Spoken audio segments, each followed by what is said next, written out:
Eh bien salut à tous et bienvenue sur la suite de la quête sur les moteurs de jeu. Alors aujourd'hui on va parler de la notion de shader.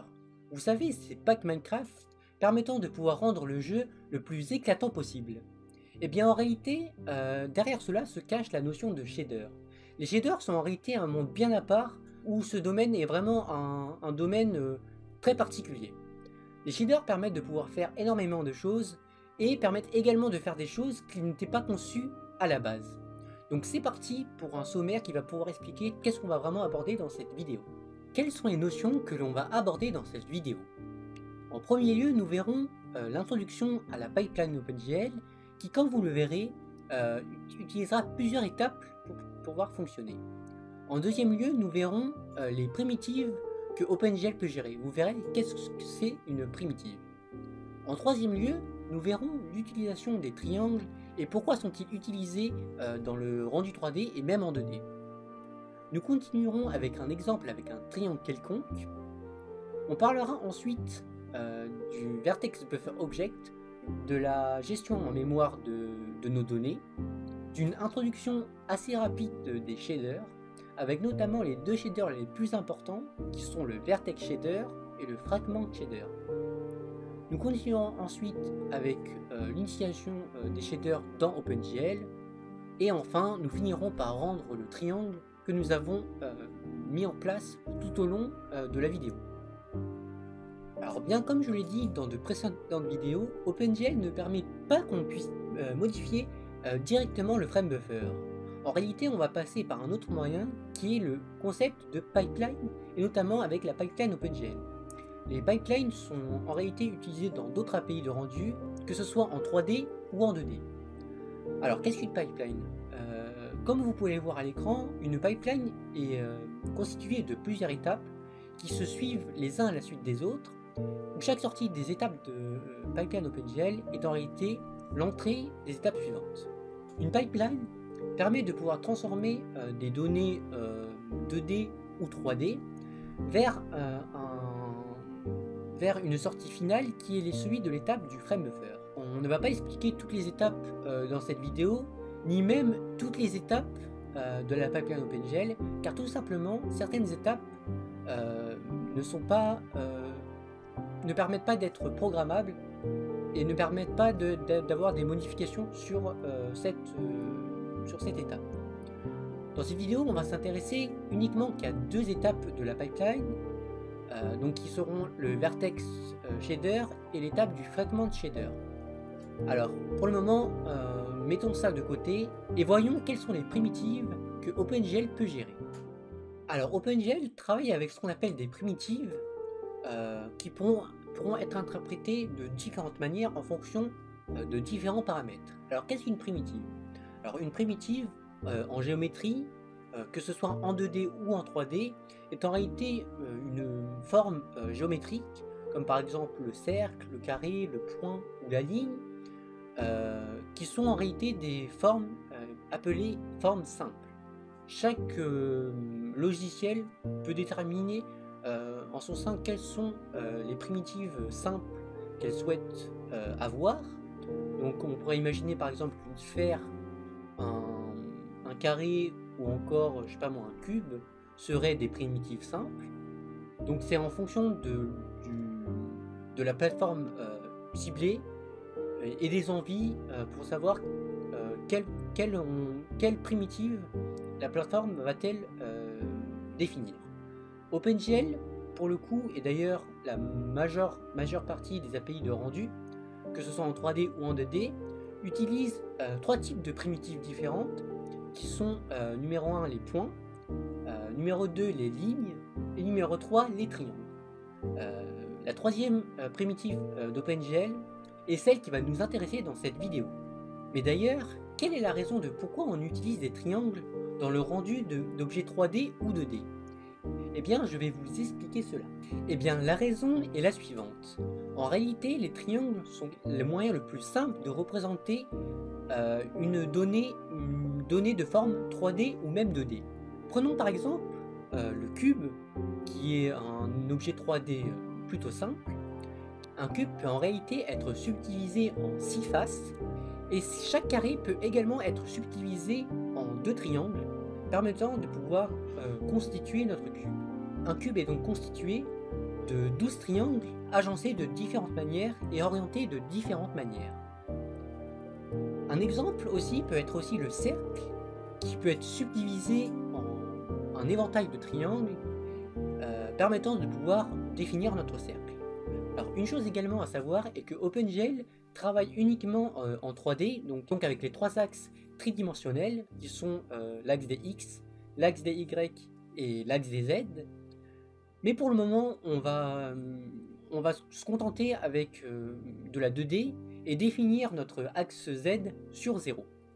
Admettons que l'on souhaite afficher un triangle ayant comme coordonnées les points suivants, le point A, le point B et le point C, et d'une couleur quelconque, disons par exemple le bleu, au final qui sera affiché dans notre frame-buffer.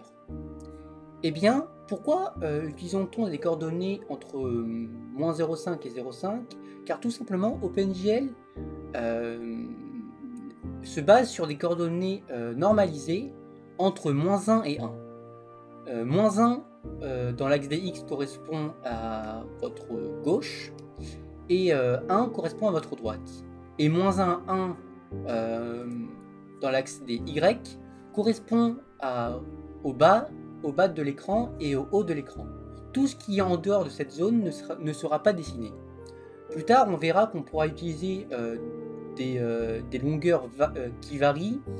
On pourrait même définir nos données par rapport à une dimension, par exemple 1280 x 720, mais pour le moment, on va se baser sur un triangle normalisé dans les coordonnées d'OpenGL. Donc maintenant que l'introduction a été faite, on va maintenant voir comment faire ceci sur OpenGL dans Visual Studio du coup. Donc maintenant qu'on est sur Visual Studio, on va créer d'abord un tableau de float qui contiendra du coup nos sommets, donc nos sommets de notre triangle. Donc on va faire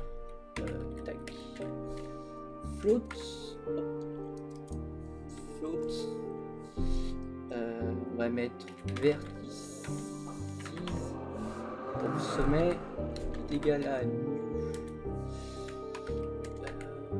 float, hop, on va faire ça comme ça, et on va mettre du coup nos différents sommets. Donc les sommets, ça sera moins 0,5 F, 0,5 F, 0,5 F et 0,0 F et 0,5. On va juste rajouter aussi les Z, la coordonnée Z, et le mettre à 0. Voilà. Là,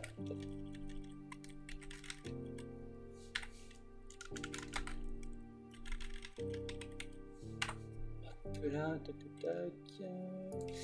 Voilà. Pour le moment, on va laisser ça dans le fichier main, mais on aura l'occasion de faire du refactor et diviser ça en plusieurs fichiers plus tard. Alors, ce qu'on va faire maintenant, donc, on va voir comment OpenGL gère-t-il les données et pour pouvoir les manipuler et les afficher dans notre frame buffer. Alors, on va d'abord commencer par créer ce qu'on appelle un Vertex Buffer Object, donc VBO, qui est tout simplement en français un objet tampon de sommet. Donc, pour pouvoir créer un Vertex Buffer Object, on va tout simplement utiliser la fonction permettant de pouvoir créer des buffers dans OpenGL qui s'appelle GenBuffer, nous permettant de pouvoir générer un buffer OpenGL. Il existe d'autres buffers que les VBO, mais on verra d'autres types de buffers par la suite. Alors, cette fonction prend en paramètre la taille, le nombre de buffers qu'on souhaite générer, donc pour le moment ce sera 1. Et le deuxième paramètre sera un index que OpenGL va remplir, qui sera utilisé par la suite quand on souhaitera modifier les données de ce buffer. Donc on va créer un glue int qui est tout simplement un unsigned int et c'est en type def OpenGL. Donc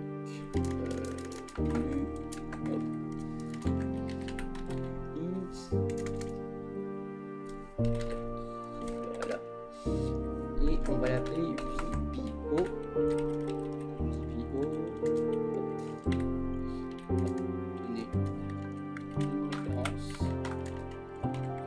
Et du coup là OpenGL en interne va générer notre buffer. Alors maintenant il faut pouvoir indiquer à OpenGL quel VBO on souhaite utiliser pour la suite des opérations. Comme je vous l'ai dit dans de précédentes vidéos, OpenGL est en fait une gigantesque machine à état. Donc il faut indiquer à OpenGL quel VBO on va, enfin quel même buffer on va activer à certains moments.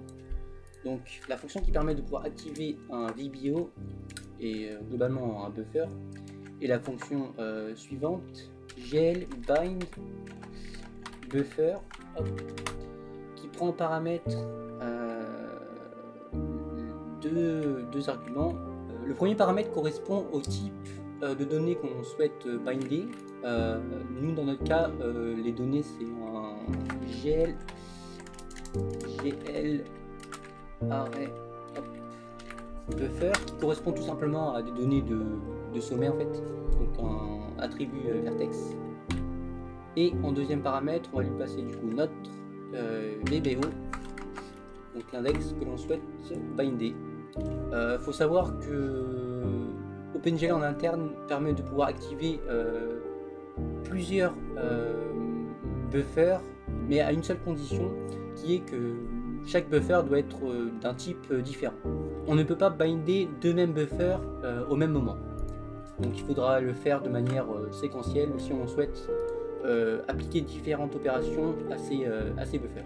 Alors ensuite, on souhaite du coup remplir les données de ce buffer avec nos données de vertice. Donc la fonction OpenGL permettant de faire ceci sera gl buffer data qui prend en paramètre le type de notre buffer, donc gl array buffer, la taille de notre tableau, juste en size of de vertice, les données que l'on souhaite assigner, donc qui sera vertice, et grosso modo le dernier paramètre va correspondre à comment on va modifier ces données et la fréquence de modification de ces données. Je m'explique. Il y a trois façons de pouvoir définir nos données qui sont de manière statique, de manière dynamique, et un autre qui est gl stream draw, qui sera un intermédiaire entre le dynamique et le statique. Le premier type de stockage de données est le gl static draw, qui est tout simplement si l'on souhaite initialiser nos données uniquement une fois, mais que l'on souhaite les utiliser de manière très fréquente. On va choisir ce type de stockage de données. Deuxièmement, on a la façon de faire qui est d'une manière dynamique. C'est si l'on souhaite par exemple modifier ces données de manière très fréquente et que l'on souhaite utiliser ces données également de manière fréquente. Et bien dans ce cas-là, on va utiliser le deuxième argument qui est gl dynamic draw. Et enfin, la troisième manière de pouvoir définir nos données est la manière suivante. C'est si par exemple on souhaite modifier les données de manière non fréquente et qu'on ne souhaite pas utiliser nos données de manière fréquente, on va utiliser le troisième type de stockage de données qui est gl stream draw. Donc en fonction de ce que vous souhaitez avoir pour votre objet, pour pouvoir dessiner votre objet à l'écran, faudra choisir lequel correspond le mieux à vos besoins. Alors je vous invite vous invite à profiler, donc à voir si les performances sont assez bonnes à chaque fois que vous utilisez un des types de stockage de données. Dans tous les cas, sur un objet, ça va pas se voir du tout. Ceci, c'est vraiment des optimisations qui se font avec énormément d'objets. Donc c'est à voir en fonction de vos besoins lequel utiliser. Donc nous dans notre cas on va utiliser la manière statique car on modifie uniquement une seule fois nos données et on va les utiliser de manière fréquente, c'est-à-dire dans notre boucle de jeu. Donc, gel statique. Alors. Gel statique draw. Voilà. Donc je voudrais faire une petite aparté qui est grosso modo concerne la manière dont on set les données de notre buffer. On pourrait utiliser une autre fonction qui est la fonction gl named buffer data qui est disponible à partir de la version 4.5 d'OpenGL, qui permet de pouvoir directement setter les données du VBO en lui passant directement le paramètre, enfin l'index de notre buffer. Mais il ne faudrait pas utiliser la fonction gl genBuffer car tout simplement cette fonction n'initialise pas le buffer. Il faudra utiliser une fonction à part qui est gl create buffer, où là l'initiation de notre buffer est bien faite. Je vous invite à aller voir, je vous ai mis en description un petit explicatif des deux différents moyens de faire ceci, mais dans tous les cas ça marche parfaitement dans les deux cas, donc en fonction de ce que vous avez envie de faire, utilisez l'un ou l'autre si vous le souhaitez. Passons à la suite qui va concerner une grosse partie qui va être utile pour la suite de la pipeline OpenGL, qui sera comment la pipeline OpenGL va-t-il interpréter les données et savoir quelles données correspondent à quoi. Alors, un moyen très simple de pouvoir savoir comment notre Vertex Shader, donc la première étape de la pipeline OpenGL, va-t-il interpréter les données? Eh bien, on va utiliser la fonction suivante. La fonction est glVertexAttributePointer. Cette fonction va permettre de pouvoir définir différents emplacements qui seront des données pouvant être accédées par le Vertex Shader, et à ces différents emplacements il faudra pouvoir définir un type de données. Par exemple, ici nos données dans notre VBO sont des vecteurs 3 composés de 3 composantes x, y, z. Eh bien, faudra indiquer comment OpenGL va-t-il savoir ces données correspondent à quoi. Le premier paramètre correspond à un index indiquant au Vertex Shader l'emplacement de ces données. Cela signifie que pour chaque sommet, donc chaque vertex, on peut lui associer plusieurs emplacements de données. Un même sommet peut avoir en réalité plusieurs types de données, par exemple une position comme on l'a ici, mais également par exemple des coordonnées de texture ou de normal. On les verra plus tard dans la suite des vidéos, mais pour le moment concentrons-nous sur la position.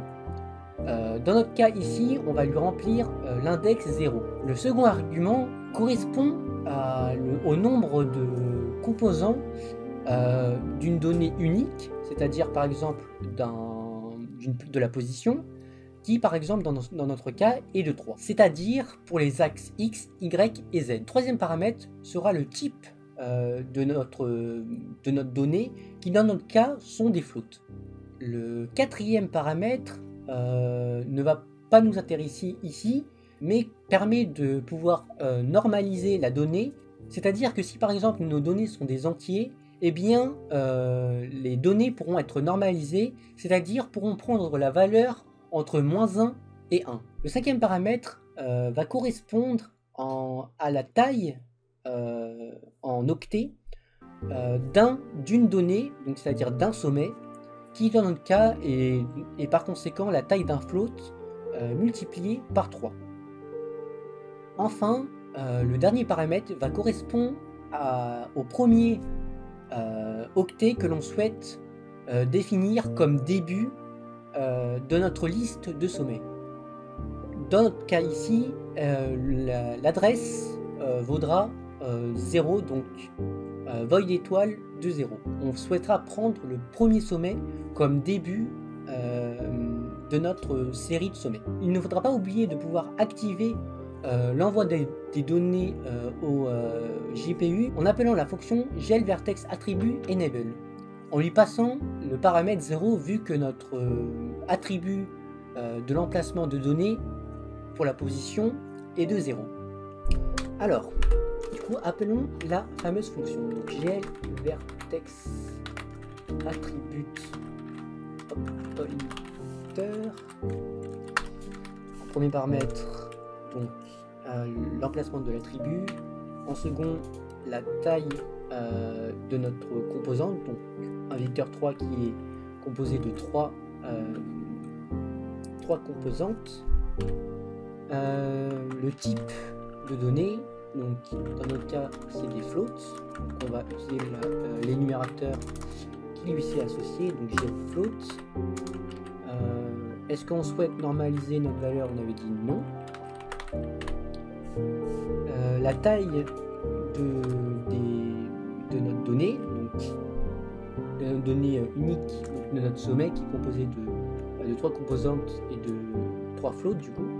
Donc 3 fois size of de 3, de float plutôt. Et enfin l'adresse vers la première valeur où on souhaite commencer nos sommets. Donc nous ce qu'on veut c'est commencer avec la première valeur. On va lui passer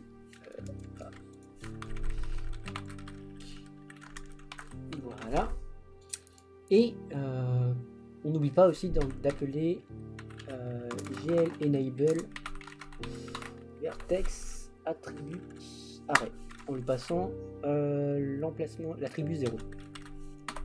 Ok, maintenant qu'on a fait ça, on va tout de suite passer à la partie explication de ce qu'est un shader et voir notamment les deux shaders qui vont nous intéresser, le vertex shader et le fragment shader.